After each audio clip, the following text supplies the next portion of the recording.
जय हिंद दोस्तों, आप सभी का स्वागत है ज्ञान गोष्ठी पर। आप सभी कैसे हैं? आई होप कि आप लोग अच्छे होंगे, मस्त होंगे, स्वस्थ होंगे। हाल ही में नीति आयोग का रिपोर्ट आया कि 94,000 जो है सरकारी स्कूल जो है बंद हो गए। तो आज के टॉपिक समझेंगे क्या नीति आयोग का जो रिपोर्ट है उसके अनुसार जो है देश में जो है 94,000 बंद हुआ, तो उसके पीछे क्या रीजन था, किसके फेल्योर के कारण जो हुआ, क्या केंद्र सरकार के फेल्योर के कारण हुआ कि राज्य सरकार के कारण जो हुआ, इन सभी टॉपिक को समझेंगे। इसके साथ साथ इससे सबसे ज्यादा प्रभावित कौन लोग होंगे, कौन से वर्ग को सबसे ज्यादा ये प्रभावित करेगा। ठीक है, तो ये आज के टॉपिक को समझेंगे। और खबर क्या है? खबर जो है नीति आयोग की रिपोर्ट। नीति आयोग जो का पहले नाम था योजना आयोग। पिछले 10 वर्षों में 2014-15 से लेकर 2024-25 का ये रिपोर्ट है। या सीधे कहिए कि जो एनडीए सरकार है उसके कार्यकाल में जो है 94,000 स्कूल का बंद होना। ठीक, 94,000 मतलब कि बहुत ही अधिक मात्रा में समझते हैं। और औसतन बात करेंगे तो औसतन हर दिन 25 स्कूल बंद हो रहे हैं। और जो नामांकन 2014-15 में लगभग 27 करोड़ के आसपास 26.95 करोड़ होता था, वो घट कर जो है 24.69 करोड़, लगभग जो है 2.25 करोड़ की कमी आई। समझिए कि जो एनरोलमेंट या जो नामांकन कराते हैं 2.25 करोड़ जो है बच्चों को पता नहीं वो कहां नामांकन किए, या कर उनकी कोई डाटा नहीं घटकर। और तो यहां पर चिंता का विषय है, कहीं ना कहीं जो हम कहते हैं अपने आप को विश्व गुरु बनने के लिए, और विश्व गुरु बनाया जाता है कैसे? शिक्षा बनकर। लेकिन यहां पर देखेंगे जब स्कूल बंद हो रहा है, इसका मतलब स्कूलों में अध्यापकों को पद भी बहुत अधिक खाली होगा। तो हम जो लक्ष्य कर रहे हैं, लक्ष्य को करने के लिए जो इस रास्ते में जा रहे हैं वो सीधे उल्टा चल रहा है। इससे जो है देश के जो है आर्थिक या एजुकेशन सिस्टम में बड़ा प्रभाव पड़ रहा है। ठीक है, और सरकारी स्कूलों की हिस्सेदारी में 2005 में जो है 71% से घटकर जो है मात्र 29.4% हो गया। यानी जो है 2005 में जो है सरकारी स्कूल था, पूरे देश को संभाल रहा था, कहते 71% की उसका हिस्सेदारी था। लेकिन वर्तमान देखेंगे तो 49.24 ही हिस्सेदारी, यानी आधे से कम। या हम ये कह सकते हैं कि अब देश का जो है शिक्षा व्यवस्था जो है प्राइवेट जो स्कूल है उन पर डिपेंड हो गया, क्योंकि सरकारी स्कूल लगातार घट रही है। ये जो है आपका 2024-25 का है, और 26 में देखेंगे तो और घट गया, लगातार डिक्लाइन होते जा रहा है। यह कहें जो शिक्षा व्यवस्था में सरकार की जो जिम्मेदारी है वो पूर्ण रूप से नहीं कर रही है, वो अपनी जिम्मेदारी को नहीं निभा रही, तभी जो है यहाँ पर लगातार इनका जो है डिक्लाइन या घटते जा रहा है। जहां 2005 में 71% घटकर 49% आ गया, तो कहीं ना कहीं जिम्मेदारी तो बनता है। और ये जो है रिपोर्ट, ये तो है आपका सरकारी स्कूल। और सरकार ने कहा कि जो घटने का रीजन है कि 2 स्कूलों का जो है मर्ज हो जाना है। यानी 2 स्कूल है जहां पर बच्चे कम है, उसको दोनों को मिलाकर एक स्कूल बना दिया गया है। तो कहने की ये माली 2 स्कूल है, 1 और 2, 2 स्कूल है, इन दोनों को मर्ज कर एक स्कूल बना देंगे, तो कहीं ना कहीं एक स्कूल तो खत्म हो गया ना। एक स्कूल तो आपको हटा दी, अब मर्ज के नाम कर उसको बंद कर रहे हैं, लेकिन हम नाम दे रहे हैं मर्ज करने का। और बहुत से ऐसे स्कूल है जहां पर बच्चे नहीं थे, तो उसको जो है स्कूल को बंद कर दिया गया। तो सरकार ने अपना कहा कि हमने मर्ज किया, और बहुत से जहां पर बच्चे कम थे उसको लगातार खत्म होते जा रहे थे, तो हम वहां पर बच्चों को बंद कर दिए। अब इससे होगा क्या?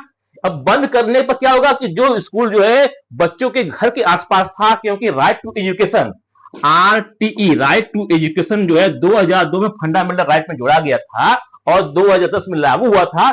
उसमें कहा गया था कि जो है हर गांव में एक सरकारी स्कूल होगा, प्राइमरी स्कूल का सरकारी होगा, जिससे जो है बच्चा दूर न जाके अपने घर के पास रहेगा, तो बच्चा जो है शिक्षा ग्रहण करेगा। क्योंकि यहां पर देश में अंदर दूरी के हिसाब से भी जो बच्चे अपना जो है शिक्षा को छोड़ देते हैं। अब यहां होगा क्या, जब यहां स्कूल मर्ज कर दिया गया है, तो अब इनकी पहुंच जो है घर से जो है 4 से 6 किलोमीटर दूर हो गया। अब दूसरे गांव में जाना पड़ा। अब समझिए कोई प्राइमरी स्कूल बच्चा है जिसका एज जो है 5 वर्ष से लेकर 14 वर्ष के बीच में है, अगर उसको जो है 5 से 6 किलोमीटर चलना पड़ेगा, तो उसको पेरेंट्स नहीं भेजेंगे, क्योंकि पेरेंट्स चाहते हैं कि हमारे आसपास ही जो है स्कूल हो, तभी सुलभ रहता है, क्योंकि छोटे बच्चे होते हैं। तो इस प्रकार से भी जो है बच्चों का जो है नामांकन घटा है, क्योंकि दूरी बढ़ गई, और दूरी बढ़ गई तो बच्चे ने अपना नामांकन, और इसमें सबसे बुरा प्रभाव पड़ा गर्ल्स पर। क्योंकि मानी लड़का है तो लड़का को भेज सकते हैं, लेकिन अगर गर्ल्स है तो गर्ल्स को कहेंगे कि सुनसान इलाका है, दूरी इलाका है, इसलिए जो है उससे प्रभाव जो है गर्ल्स पड़ता है। लड़कियों पर जो है सबसे ज्यादा प्रभाव पड़ता है, वो अपने बच्चों को सबसे पहले रोकते हैं। ठीक है, इसके साथ साथ आर्थिक बोझ बढ़ गया। मानिए अगर 4 किलोमीटर है, 4 से 6 किलोमीटर है, तो ट्रांसपोर्ट का किराया भी बढ़ गया, जिससे बच्चे को वहां पर छोड़ा नहीं जाता है और बच्चे स्कूल से छोड़ देते हैं, इस कारण के रीजन से भी, और सिस्टम से गायब हो चुके हैं। एक एग्जाम्पल अभी हाल में मध्य प्रदेश से राज्य में पाया गया कि विलय के बाद लाखों बच्चों का रिकॉर्ड ही गायब हो गया और वो किसी भी स्कूल में नामांकन ही नहीं किए। तो इसका फेल्योर किसको मानेंगे, या राज्य सरकार माने या केंद्र सरकार को? कहीं ना कहीं सरकार का ही जो है यहाँ पर फेल्योर है, सरकार का ही यहाँ पर जो है यहाँ पर कहेंगे। ठीक है, तो सरकार ने इस प्रकार की योजना बनाई जिससे जो है गरीब स्तर के बच्चे हैं, जो पिछड़ा वर्ग है या जो दलित वर्ग है, उनको सबसे ज्यादा प्रभाव पड़ेगा, क्योंकि उनकी पीढ़ी ऐसी होगी जो कि पहली बार या दूसरी बार जो है एजुकेशन में जा रहा होगा, और जैसे ही उनको सही एजुकेशन मिला, अब सरकार ने उनको स्कूल बंद कर दिया, तो फिर से दोबारा जो है उसी हाशिए पर पहुंच गए। ठीक है, अब बात करते हैं अभी हाल ही में राष्ट्रीय आंकड़ा, जिसको UDISE ने रिपोर्ट दिया है। इसलिए ये हर साल रिपोर्ट देता है, इसका जो है हर साल, चाहे सरकारी हो, गवर्नमेंट हो, एडेड हो, हर प्रकार का रिपोर्ट जारी करता है। इसके अनुसार सरकारी स्कूल 2014-15 में लगभग 11.07 लाख से घटकर जो है 10.13 लाख हो गए। यानी यहाँ पर सरकारी स्कूल को में घटौती हुई, कितनी को बढ़ी? लगभग कहीं 89,000 आ रहा है, कहीं 94,000 आ रहा है, स्कूल बंद हो गए। और सरकारी प्राप्त सहायता, जिसको एडेड, गवर्नमेंट एडेड कार्य बोलते हैं, उसकी भी संख्या घटकर कम हुई है। 83,000 से घटकर जो है 79,000 हो गया। लगभग जो है 4,000 की यहाँ कमी आई है। बढ़ोतरी किसमें आई है? निजी स्कूल जो है 2014-15 में जो है 2.88 लाख से बढ़कर 3.39 लाख हो गए। तो कहीं ना कहीं यहाँ पर निजी स्कूल बढ़े, लेकिन जो किस कंपेरिजन में सरकारी स्कूल बंद है, वो कहीं आपको देखकर चिंताजनक है, क्योंकि 89,000 कहीं 94,000 डाटा आ रहा है, तो देश में जो है एक गलत मैसेज है। और इसके साथ साथ ऐसा तो नहीं है कि सरकार जानबूझ के सरकारी स्कूल बंद कर रही है प्राइवेट स्कूल को फायदा देने के लिए। जिस प्रकार से BSNL को सरकार ने ही तबाह किया, और तबाह करके जो प्राइवेट कंपनियां जैसे जियो हो गया, एयरटेल हो गया, उनको जो आगे बढ़ाया है, तो ऐसा तो नहीं है कि जो देश के अंदर जो सरकारी स्कूल हो उनको जो है बंद कर प्राइवेट स्कूल को फायदा दिला रहा है। तो सरकार को भी यहाँ मनसा उठता है कि सरकार ने जानबूझ के तो स्कूल बंद नहीं कर रही है, या जानबूझ के जो सरकारी स्कूल में पढ़ाई सही नहीं करा रही है, जिस कारण से ये लोग प्राइवेट स्कूल में जाएंगे तो वहां पैसा देंगे और प्राइवेट स्कूल जो है सरकार को फंड भी कर सकती है। इस प्रकार का भी आरोप लग सकता है। ठीक है, और सबसे ज्यादा स्कूल कहां बंद हुए या मर्ज के नाम पर जो हुए, तो मध्य प्रदेश में देखेंगे तो मध्य प्रदेश में जो है 29,410 स्कूल जो है बंद हो गए, ये मध्य प्रदेश में। उत्तर प्रदेश में जो है 25,126 स्कूल जो है मर्ज और बंद हो गए, मर्ज के नाम पर, या बंद हुए। कितने? 25,000। ये डाटा इन दोनों को मिला देंगे, लगभग जो है 50,000, तो यही हो गया 50,000 से ऊपर। इसी प्रकार से उड़ीसा में जो है 10,000 हुए, असम में जो है 7,000 के करीब जो है स्कूल बंद हुए, 8,000 के करीब। इसी प्रकार से झारखंड, जम्मू कश्मीर और महाराष्ट्र में इस सब स्कूल बंद हुए। और जम्मू कश्मीर का बंद होने का रीजन ये भी कहा गया है, या यहाँ पर छात्रों का नामांकन इसलिए कहा गया है कब हो रहा है, क्योंकि यहाँ पर जो है दूरी काफी बढ़ गई। यहाँ पर तो 7 से 8 किलोमीटर जो है बच्चों से स्कूल की दूरी है, या उनकी पहुंच से इतना दूर हो गया, जिस कारण से बच्चे ने यहाँ पर स्कूल जाना छोड़ दिया। और इसमें छोड़ने वाले सबसे पहले जो है गर्ल्स होती है, क्योंकि गर्ल्स को जो है सुरक्षा के या सुनसान इलाकों को देखते हुए पेरेंट्स जो है नहीं भेज रहे हैं। और देश भर में सरकारी स्कूल जो बंद हुए कितने, जो इसमें पद खाली कितने हैं, तो हर देश में जो स्कूल या टीचर नहीं जहां पर है, लगभग 10 लाख जो है पद खाली है। कितने? 10 लाख पद खाली है, जो है जहां पर टीचर ही नहीं। सोचिए, देश के अंदर 10 लाख ऐसे टीचर जो है खाली है स्कूल की, जहां पर टीचर ही अवेलेबल नहीं है। और जिनमें से प्राथमिक स्तर पर या कहीं 1 से 8 जो है 7,22,000 यानी 7.5 लाख के आसपास जो ऐसे पद है जहां पर प्राइमरी स्कूल में टीचर ही नहीं है। और माध्यमिक की बात करेंगे तो माध्यमिक में जो है 1,25,000 पद खाली है। सोचिए, जो देश सपना देख रहा है विश्व गुरु बनने के लिए, उसके यहाँ पर टीचर ही यहाँ पर नहीं अवेलेबल है स्कूल में, है देश को अनपढ़ बनाने की दिशा में जा रहा है। जो हम लोग नाम देते हैं विश्व गुरु, ये विश्व गुरु न बनाकर हम अनपढ़ गुरु बना रहे हैं, या कि अनपढ़ देश में ले रहे हैं। क्योंकि अगर इस देश में जो है 10 लाख जो है टीचर की वैकेंसी खाली है, तो कहीं नहीं जो है आप एजुकेशन को सिस्टम को कमजोर कर रहे हैं। इसी के साथ साथ देश में ऐसे 1 लाख से अधिक सरकारी स्कूल है जहां केवल एक टीचर ही है। सोचिए, एक शर्म की बात है कि देश के अंदर 1 लाख ऐसे स्कूल है जहां पर मात्र एक टीचर है, तो वहां पर कोई भी गार्जियन अपने बच्चों को भेजेगा जहां पर टीचर नहीं रहेंगे, जहां पर अध्यापक नहीं रहेंगे, कोई भी गार्जियन अपने बच्चों को भेजेगा नहीं। अगर वो सक्षम होगा तो प्राइवेट स्कूल में पढ़ाएगा और गवर्नमेंट स्कूल में नहीं पढ़ाएगा। लेकिन यहाँ पर जाता कौन है सरकारी स्कूल में? जो पिछड़ा दलित है या कहे जिनके पास आर्थिक स्थिति सही नहीं है, जिनका जो है अभी पहला दूसरी पीढ़ी पढ़ने में सक्षम हो रही है, वही जा रहा है। जिनके पास पैसे की आर्थिक तंगी है वही इन स्कूलों में दाखिला लेते हैं। लेकिन यहाँ पर जो देखेंगे इस प्रकार के सीटें खाली है। और यहाँ पर बिहार में बात करेंगे तो बिहार में जो है लगभग 39 लगभग 40% जो है सीट खाली है। यानी जितनी पूरी वैकेंसी 100% से 40% जो है सीट खाली है। और संख्या में बात करेंगे 1,87,000 जो है टीचर का पद खाली है। उसी प्रकार से उत्तर प्रदेश में 28.88 लगभग एक तिहाई ऐसा पद है जो कि जहां पर विद्यालय में टीचर की कमी है या पद खाली है। और पद कितना खाली है? 2.5 लाख। सोचिए 2.5 लाख टीचर की आवश्यकता उत्तर प्रदेश में है और वहां पर फिलअप नहीं हो रहा। और चाहेंगे उत्तर प्रदेश में शिक्षा का स्तर बढ़े, कैसे बढ़ेगा? टीचर रहेगा नहीं तो पढ़ाएगा किसको? इसी प्रकार से यहाँ पर झारखंड में 40% जो है यहाँ पर जो है टीचर की कमी है। इसी प्रकार देखेंगे उत्तराखंड हो गया, ये सभी राज्यों में जो है टीचर की कमी है। आप ध्यान दीजिए जो साउथ के राज्य है, केरल हो गया, आंध्र प्रदेश हो गया, तेलंगाना हो गया, यहाँ पर टीचर का जो पद खाली नहीं है। और केरल में तो 100% जो है टीचर का फुलअप है।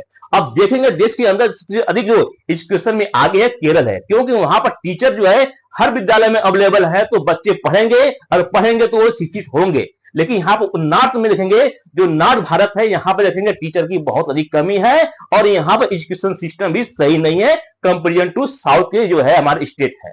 तो इसी के साथ साथ जो है केंद्रीय विद्यालय में देखेंगे, केंद्रीय विद्यालय में जो है केबीएस होता है, केंद्रीय विद्यालय तो केबीएस में जो है लगभग जो है 13% जो है ऐसा जो है सीट खाली है। इसी प्रकार से जो नवोदय विद्यालय जो है, नवोदय विद्यालय में लगभग 24.8% यानी 25% जो है जहां पर रिक्त पद है, यहाँ पर टीचर खाली है। इन सभी को भरेंगे तभी तो आप बच्चों को पढ़ा पाएंगे। अगर टीचर ही अवेलेबल नहीं होगा तो आपका एजुकेशन सिस्टम बेहतर कैसे बनेगा? ऐसा जो है बड़ी कक्षाओं में ड्रॉप को लेकर, देखिए ड्रॉप आउट मतलब जो कक्षा 1 में से 5 में जाता है तो वहां पे जाने के बाद कक्षा 6 में क्या नाम लिखाया कि नहीं लिखाया। तो ड्रॉप आउट में किस प्रकार से कमी आई है? पहली कक्षा से लेकर 5वीं कक्षा तक जो ड्रॉप आउट यानी जो है बच्चों ने छोड़ने का रेट है वो 0.3% है। 6वीं से लेकर 8वीं जो इसका रेट है 3.5% है। और 9वीं से 10वीं तक जो है 11.5 है, लगभग 12% कम है। यानी जो है 1 से लेकर या कक्षा 1 से लेकर 12 जाते थे, लगभग 11 से 12% ऐसे छात्र हैं जिन्होंने पढ़ाई छोड़ दी, ड्रॉप आउट कर दी, ड्रॉप आउट तो छोड़ दिया, पढ़ाई ही नहीं कर रहा है। तो ऐसी डाटा है, ये डाटा जो है नीति आयोग का रिपोर्ट है। और सबसे ज्यादा प्रभाव किन पर असर पड़ेगा? तो असर पड़ेगा कि दलित वर्ग, जो दलित है, जो आदिवासी है, जो वंचित वर्ग है, इन समूह को या इन वर्गों के जो पीढ़ी देखेंगे तो पहली या दूसरी पीढ़ी ही अभी एजुकेशन में जा रही है। तो अभी एजुकेशन को समझे ही, लेकिन अभी एजुकेशन को समझा ही, लेकिन तब तक सरकार ने स्कूल बंद कर दिए। अब फिर से क्या करेंगे, ये जो है उसी वर्ग में चले जाएंगे या फिर अच्छे देंगे। इसमें सरकारी स्कूलों में मुख्य रूप से एससी, एसटी, ओबीसी या अल्पसंख्यक समुदाय के बच्चों को ही सहारा मिलता है। जो मध्यम वर्ग या पैसे वाले वो तो प्राइवेट स्कूल भेजते हैं। इसी प्रकार राष्ट्रीय सर्वेक्षण नमूना ने कहा कि पड़ोस के सरकारी स्कूल बंद होने पर इन हाशिए पर मौजूद जो है समुदाय को मुफ्त शिक्षा की पहुंच से असमानता रूप से घटी है, क्योंकि इनकी जो है शिक्षा अभी तक मिली ही नहीं है। इसी प्रकार से बात करेंगे छात्राओं पर, सबसे असर जो है छात्राओं पड़ेगा, क्योंकि ग्रामीण इलाकों में लंबी दूरी और सुनसान रास्तों के कारण जो है इनके माता पिता जो है इनको लेकर चिंतित रहेंगे, जिस कारण से विद्यालय नहीं भेजेंगे। और पढ़ाई बंद होना, क्योंकि स्कूल दूर होने पर परिवार लड़कों को तो जैसे तैसे भेज सकता है, लेकिन लड़कियों को सबसे पहले स्कूल से हटा देगा। यानी जो हमारी योजना थी कि बेटी पढ़ाओ, कहीं ना कहीं उस पर जो है पाबंदी लग रही है। और यहाँ पे जो है सबसे बड़ा बुरा प्रभाव महिलाओं पर पड़ेगा। इसी के साथ साथ जब यहाँ महिलाएं पढ़ेंगे नहीं, यहाँ पे गर्ल्स पढ़ेंगे नहीं, तो इनको बाल विवाह पर खतरा बढ़ेगा। क्योंकि समझिए कोई अगर गर्ल्स है, अगर पढ़ाई का बहाना बनाकर अपनी शादी पर जो टालती है या ये कहती है कि हम पढ़ रहे हैं तो हमारी शादी विवाह नहीं होगा, लेकिन इस रीजन के कारण जो है जो बच्चे जो गर्ल्स हैं जो पढ़ेंगी नहीं शुरुआत से ही, तो उनको क्या करेंगे, माता पिता सोचेंगे इनके शादी विवाह कर, छोड़ विवाह का प्रचलन भी इससे बढ़ने की अधिक चांस है। इसी के साथ साथ शिक्षा का अधिकार, राइट टू एजुकेशन, जो सन 2002 में लाया गया था और 2010 में इसको जो है कानूनी रूप से जो है लागू कराया गया था। और इसको हर बच्चों को जो है पढ़ने की कहा गया कि इसको मुक्त बच्चे और 6 से 14 वर्ष बच्चों को पढ़ाने की बात होती है। लेकिन इससे होगा क्या, जैसे स्कूल बंद हो गया तो राइट टू एजुकेशन यानी जो इनके अधिकार का क्षेत्र था इससे वंचित हो जाएंगे। और स्कूलों बंद होने पर जो है गरीबों के संवैधानिक अधिकार कमजोर पड़ जाएंगे। संवैधानिक अधिकार जो फंडामेंटल राइट है जो उनको मिलना चाहिए वो सरकार इनसे छीन रही है। ठीक है, इसके साथ साथ जो निजी स्कूल में है इतने महंगे हो गए कि ग्रामीण जो है मजदूर वर्ग के जो किसान है एक खर्च उपयोग पूरी तरह से असमर्थ है या कहें इसको पढ़ाने में असमर्थ है, जिस कारण से जो है गरीब तबका जो है वो फिर से जो प्रभावित होगा शिक्षा में। तो कहने के शिक्षा में जो हमारा लक्ष्य है उसको जो अचीव न कर हम उसको उल्टा इस दिशा में बढ़ है कि हमारे यहाँ जो गरीब तबका है वो फिर से उसी प्रकार से अशिक्षा में झूला हो। अब बात करते हैं जिम्मेदारी कोशिश का होगा। देखिए जिम्मेदारी जो शिक्षा का, शिक्षा जो है समवर्ती सूची का विषय है। समवर्ती सूची मतलब कि जहां पर केंद्र और राज्य दोनों जो है कानून बना सकते हैं और दोनों इसका संचालन करेंगे। ठीक है, तो यहाँ पर ऐसी प्रकार से जो आरटी राइट टू एजुकेशन है खुद केंद्रीय कानून है और लागू करने की जिम्मेदारी भी केंद्र की है। यानी केंद्र सरकार चाहे तो हर राज्य में कानून लाकर जो है शिक्षा को बेहतर बना सकता है। हालांकि जिम्मेदारी राज्य सरकार की भी है लेकिन उसके ऊपर जो है केंद्र की है, क्योंकि केंद्र चाहेगा तो हर राज्य में अपनी शिक्षा व्यवस्था को बेहतर करेगा। इसका एग्जाम्पल खास अभी है कि केंद्र के हद से भी रहता है। जैसे कि अभी हाल में न्यू एजुकेशन पॉलिसी लाया गया था और न्यू एजुकेशन पॉलिसी में जो फंड मिलता है जो साउथ के जो है जो राज्य है वो विरोध कर रहे थे न्यू एजुकेशन पॉलिसी में, क्योंकि यहाँ पर त्रिभाषा का बात हो रहा था और इसका विरोध कर रहे थे और सरकार ने उनका फंड रोक दिया। कहा कि आप जब से न्यू एजुकेशन पॉलिसी नहीं लागू करेंगे तब तक हम आपको जो है आपको फंड नहीं देंगे। यानी इनडायरेक्ट रूप से सरकार ने भाषा को थोपने का काम कर रहा है। तो कहने के सरकार जो है केंद्र सरकार का इंटरफेरेंस रहता है शिक्षा में। तो अगर केंद्र सरकार चाहे तो शिक्षा को बेहतर बना सकता है। इसी प्रकार से जो राइट टू एजुकेशन का किस प्रकार से वायलेंस हो रहा है, किस प्रकार से नाकामी साबित हो रही है, क्योंकि जो है राइट टू एजुकेशन जो है इसमें गुणवत्ता की कोई बाध्यकारी गारंटी नहीं है कि हाँ राइट टू एजुकेशन के थ्रू जो मिल रहा शिक्षा वो बेहतरी होगा। इसके साथ साथ अधिकार है कि राइट टू एजुकेशन है, हर बच्चे का अधिकार है, लेकिन ये ताकतवर नहीं है या लागू कराने का ताकत नहीं है। नहीं, हर बच्चा जानता है या हर गार्जियन जानता है कि राइट टू एजुकेशन है हमको मिलेगा, लेकिन वो न्यायालय में चैलेंज नहीं कर पाता है क्योंकि उसको डर होता है कि हम चैलेंज करेंगे तो, और हर व्यक्ति या हर गार्जियन को पता नहीं होता किस प्रकार से चैलेंज करेंगे, इसमें खर्च अधिक होता है, जिस कारण से ये ताकत इसमें अधिकार है लेकिन ये ताकतवर नहीं है। इसी प्रकार से व्यवहारिक रूप से ये न्याय संगत भी नहीं है और स्कूल प्रबंधन समिति बनी है पर ज्यादातर उसमें बुलाई ही नहीं जाती। यानी यहाँ पर एजुकेशन सिस्टम को बेहतर बनाने के लिए कानून बना हुआ है लेकिन ये किसी प्रकार का काम नहीं करता है, इसमें लापरवाही होती है। आई होप कि आपको अच्छी तरह समझ आएंगे कि जो है 94,000 एकड़ स्कूल बंद हो रहा है। तो हमारा जो लक्ष्य है कि विश्व गुरु बनने का, तो हम विश्व गुरु न बनकर हम अनपढ़ गुरु जरूर बनेंगे या अपने शिक्षा को जो है बेहतर न कर आओ कमी ही ला रहा है। तो आई होप कि आपको अच्छी तरह समझ में आएगा। मिलते हैं नेक्स्ट वीडियो में। जय हिंद।